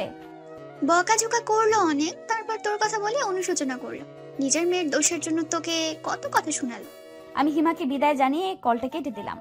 ওখান থেকে বের হওয়ার পর নিশি আপু আবিরকে উদ্দেশ্য করে বলল, এখন তো তোরা লিগ্যালি হাজব্যান্ড ওয়াইফ, আর কেউ তোদের আলাদা করতে পারবে না। তোর বাড়ি থেকে যখন ডাকছে তখন তোদের বাড়ি চলে যাওয়াই উচিত। এখানে হিয়া কোথায় থাকবে? আমিও তো বাসায় থাকি তোর ভাইয়ের সাথে, মেসে থাকলে না হয় আমার কাছে রাখতাম, আর তুই তো হোস্টেলে থাকিস। ওকে যাত্রার কাছে রাখাটা ঠিক হবে না। বাড়ি গেলে যদি আবার ঝামেলা হয়, আমার ভীষণ ভয় লাগছে। আমি হিয়াকে হারাতে চাই না। ধুর পাগল, একবার পারিবারিকভাবে তোদের বিয়ের খবরটা জানাজানি হয়ে গেলে আর কে কাকে বিয়ে দিবে? আজ তো যা, কোনো সমস্যা হলে না হয় আবার দুজন পালিয়ে আসিস। বিয়ের পরেই তো আর সহজে ডিভোর্স দেওয়া যায় না, সময়ের ব্যাপার আছে না। আর নেক্সট টাইম তুই ফেরার সময় বাসা ঠিক করে তারপর হিয়াকে নিয়ে আসবি। ওকে একা ওখানে না রেখে আসলেই হবে। কিন্তু আমার তো পড়াশোনা আছে, হিয়াকে আমার সাথে কি পাঠাবে? আরে পাগল, আমিও তো পড়াশোনা করি। তোর ভাইয়া তো পড়াশোনার অবস্থাতেই বিয়ে করেছিল, এখন না হয় জব করে। কই, আমরা তো একসাথেই থাকি, তুই বুঝাবি সবাইকে। আলাদা থাকতে সমস্যা নেই, কিন্তু যদি হিয়ার আবার বিয়ে দেওয়ার চিন্তা করে? তুই এক কাজ কর, তোর বাবার সাথে কথা বলে তারপর বাড়ি যা, তাহলেই তো হয়। Good idea. আমার বাবা একবার কথা দিলে তা কখনো ফেলবে না। নিশি আপুর কথা মতো আবির ওর বাবার সাথে কথা বলল। তারপর খুশিতে প্রায় লাফিয়ে উঠে বলল, বাবা রাজি হয়েছে, আমরা আজ ফিরলে সবাইকে আমাদের বিয়ের ব্যাপারটা জানিয়ে দেবে। আর এখানে বাসা দেখে হিয়াকে নিয়েও আসতে দেবে। আমি তো ভাবতেই পারিনি বাবা। সব বড় কাকার ভয়ে আমাদের সাথে এমন ব্যবহার শুরু করেছিল, এখন বড় কাকাই যখন রাজি তখন আর ভয় কি? তারপর আমরা নিশি আপু আর আবিরের আরেক বন্ধুকে বিদায় জানিয়ে বাড়ির পথে রওনা হলাম। সারা রাস্তা আমার ভীষণ চিন্তা হচ্ছে, বাড়ি গেলে কি হবে না হবে। আমি আবিরের কাঁধে মাথা রেখে চোখ দুটো বন্ধ করে রাখলাম। ঘুম আর আসলো না। কাল থেকে জার্নি করতে করতে আজকের জার্নিটা আর কিছু মনেই হচ্ছে না। আর আবির পাশে থাকায় আরো খারাপ লাগছে না। অনেক চিন্তা ভাবনা নিয়ে বাড়িতে ঢুকলাম আমি আর আবির। আজ সন্ধে না হলেও সন্ধ্যের কাছাকাছি। আমাকে দেখেই আমার খালাতো বোন ছুটে আসলো। ওকে দেখে আমি কিছুটা অবাক হয়ে গেলাম। আরো অবাক হলাম যখন দেখলাম আমাদের বাড়ি আর আবিরদের বাড়ি ভর্তি মানুষ, বাইরের কেউ না। আমার নানা বাড়ি, আবিরের নানা বাড়ি আর আমার ফুপুর বাড়ির সবাই এসেছে। আমাদের পরিবারটা আসলে অনেক বড়, তাই মনে হচ্ছে যে পুরো একটা অনুষ্ঠান বাড়ি। আমি আর আবির আস্তে আস্তে চারপাশে দেখে অবাক হয়ে গেলাম। কি রে হিয়া, কোন কোচিং এ ভর্তি হলি? কোথায় আবার? উদ্ভাস কোচিং সেন্টারে। হিয়া ভেতরে চল, ও কেবল বাইরে থেকে আসলো আর তুই প্রশ্ন শুরু করে দিলি। তারপর আমাকে টেনে টুনে আমার রুমে নিয়ে গিয়ে দরজা লাগিয়ে দিল হিমা। তারপর বলল, তোকে তো এখন আরেকটা কথাই বলা হয়নি। আবার কি কথা? আর সুমি কোচিং এর কথা কেন জিজ্ঞেস করলো? কারণ সবাই জানে যে তুই কোচিং সেন্টারে ভর্তি হওয়ার জন্য শহরে গিয়েছিস আবির ভাইয়ের সাথে। ও এই কথা? শুধু তাই নয়, সবাইকে এইটা বলেছে যে তোর আর আবির ভাইয়ের বিয়েটা পরিবার থেকেই ঠিক করেছে। সত্যি? আমরা যে বিয়ে করে নিয়েছি এটা কাউকে বলেনি? না, বড় কাকা বলেছে যে বাড়ির মান সম্মান নষ্ট করে কি লাভ, এই বুদ্ধি। আর কোচিং? কোচিং বলবে না তো কি এটা বলবে যে ছেলে মেয়ে দুইটা পালিয়ে গেছে। আমাকে জোর করে বিয়ে দিতে না চাইলেই তো আর এসব হয় না। আর সবাই জানে যে তুই যেহেতু কোচিং করবি ওখানে একা একা থাকা ভালো না, তাই এখনই আবির ভাইয়ের সাথে তোর বিয়ে দিয়ে দিয়েছে। আজকেই? পাগল হয়ে গেছিস মনে হচ্ছে, আজকাল জার্নি করে ক্লান্ত হসনি মনে হচ্ছে। তুই বলতি। আজ সবাই এসেছে, কালকেই তোর আর আবির ভাইয়ের বিয়েটা সেরে ফেলবে। আমাদের তো অলরেডি বিয়ে হয়ে গেছে, আবার কি বিয়ে পড়াবে? তা আমি কি জানি। এমন সময় মা এসে দরজা ধাক্কাচ্ছিল। আমি গিয়ে দরজা খুলে দিতেই মা আমাকে জড়িয়ে ধরে কান্না করতে করতে বলল, তুই ঠিক আছিস তো? আমাকে চা বানাতে বলেই ফুরুত। আমার কত চিন্তা হচ্ছিল জানিস, যখন মা হবি তখন বুঝবি। রাতে নাকি জ্বর হয়েছিল, এখন ঠিক আছিস তো? মাকে এমন অস্থির হতে দেখে আমি তাকে শান্ত করে বললাম, মা দেখো, আমি পুরোপুরি ঠিক আছি এখন, তুমি শুধু শুধু চিন্তা করছো। তারপর মায়ের সাথে আরো কিছুক্ষণ গল্প করে ফ্রেশ হলাম। রাতে আবিরের সাথে আর দেখা হলো না। পুরো বাড়ির লোকজনে ভর্তি। সারা রাত আমার যেন ঘুম হচ্ছে না কালকের কথা ভেবে। কাল সত্যি আমাদের পারিবারিকভাবে বিয়ে হবে, মানে সবাই মেনে নেবে আর কি। আমি তো খুশিতে আটখানা। ভাবলাম আবিরকে একটা মেসেজ করি। তখনই মনে পড়লো যে আমার ফোন তো কালকেই ওই বুড়ি দাদি নিয়ে গেছে। তবে আমার সব কষ্ট সার্থক যে আবির এখন আমার স্বামী। আচ্ছা, আবিরও কি এখন আমার কথাই ভাবছে? এসব ভাবতে ভাবতে কখন ঘুমিয়ে পড়েছি মনে নেই। চারপাশে অনেক লোকজন, বেশি বড় না হলেও ভালোই আয়োজন করেছে আমাদের বিয়ের। অনেকেই কানাঘুষা করছে যে আমরা একে অপরকে পছন্দ করে বিয়ে করেছি। তারা তো ভুল কিছু বলছে না। ভাবতেই লজ্জা লাগে আমার বিয়ে পড়ানোর সময় সবাইকে বের করে দিয়ে শুধু বাবা ছিল, কারণ আমার বিয়ে তো অলরেডি হয়ে গেছে। শুধু ইমাম সাহেবকে গোপনে বিষয়টি জানিয়ে লোক দেখানো বিয়েটা সম্পূর্ণ হলো। হিমা আর আমার অন্যান্য কাজিনরা আমাকে নিয়ে আবিরের ঘরে বসে আছে, আর এক একজন মজা করে এক এক কথা বলছে, আর তা শুনে লজ্জায় নুইয়ে পড়ছি আমি। আবির রুমে ঢুকতেই সবাই বের হয়ে গেল, আর আমি চুপটি করে একপাশে বসে আছি মাথা নিচু করে। কিরে, বরকে সালাম দিবি না? এত বড় হয়েছিস, ভদ্রতা কিছু শিখিসনি? আপনিও তো ভদ্রতা জানেন না। নতুন বউকে কেউ তুই করে বলে? তুই বলবো না তাহলে? তুমি করে বললে তুই মানিয়ে নিতে পারবি তো? আর পালাচ্ছিস কেন? পালানোর জন্য বুঝি বিয়ে করেছিস? তুমি করে না বললে আমি কিন্তু। আবির আমার থুতনিতে ধরে মুখটা উপরে তুলে বলল, আচ্ছা ঠিক আছে, আজ থেকে আমার মিষ্টি বউটাকে তুমি করেই বলবো। খুশি? আমি তো শুধু খুশি না, মহা খুশি। ভালোবাসার মানুষটিকে পেয়েছি, আর কি চাই। আজ থেকে যে শুরু হবে আমাদের দুই টোনাটুনির সংসার। সবাই আমাদের জন্য দোয়া করবেন।